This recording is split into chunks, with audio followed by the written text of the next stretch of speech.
السماوات والأرض وما بينهما الرحمن لا يملكون منه خطابا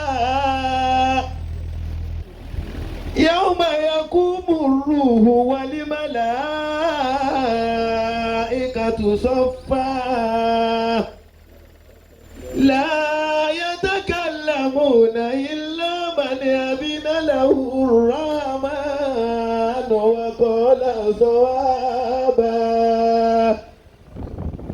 ذلك اليوم الحق فمن شاء اتخذ إلى ربه مآبا إنا أنذرناكم عذابا قريبا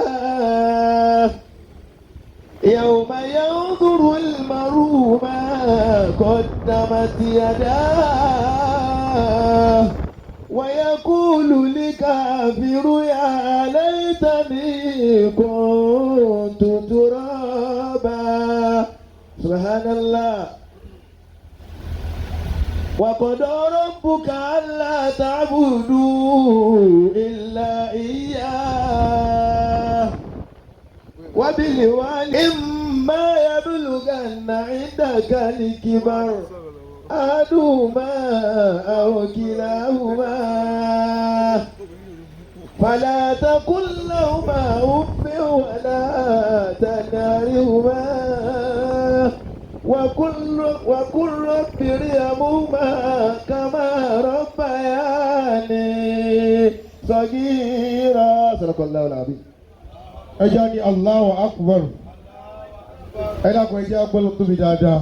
Allahu Akbar. Aki alfawa Usman Ali akaṣọ lórí irọ́ ẹ̀pọ̀ kaṣọ lórí irọ́ ọkà ìjájọká àdúgbẹ́ wọ́n pé wa débẹ̀ kódà àwọn àtàjọmọ kéwú ara ẹlòmíì balẹ̀ bí ara kánsọ̀rọ̀ tó dìbò fún tí ò wọlé ni níbi tí a gbọ́ nínú náà yí dáadáa torí pé àwọn ibi tí ó lámì tó ti kílé wọn kà fún wa afáwọn àṣírò àṣùmọ̀ afáwọn kan ló ka Kùránì ó ti kà á tọ́ báyìí ara àwọn èèyàn balẹ̀ wọ́n gbàdúrà ẹ̀ abẹ́rẹ́ àfa náà láburú láì dá ọlọ́run ní jó jẹ́ ti yín o.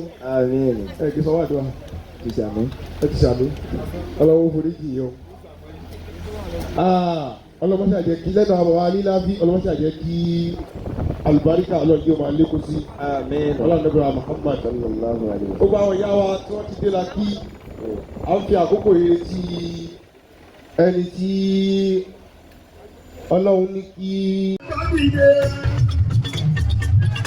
àbí ọpẹ́ lórí ìṣọ̀lá dájú nínú ìyókù dáńtí bàtà bẹ̀rẹ̀ṣẹ̀ tó kọba ládéládé èrè ti bá gbogbo ṣe.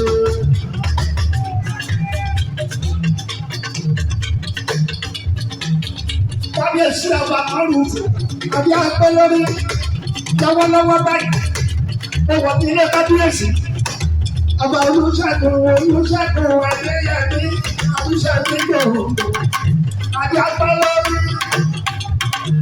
Gbogbo ọ̀dọ́ ló ń bàbá àgbà sí. Wọ́n bá sọ pé tí wọ́n bá kọ kábíyèsí, wọ́n á sọ fún wọn wípé jẹ́ ká máa wà bọ́ọ̀, jẹ́ ká máa wà bọ́ọ̀.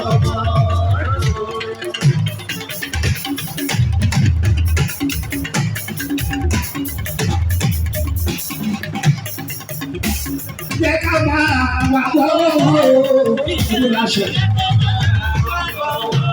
Ètùtù tó kọ́kọ́ sẹ́yìn jẹ́ lọ sí ibi sùn káwọn olóògbé jẹ́ ká máa wà bọ́ọ̀.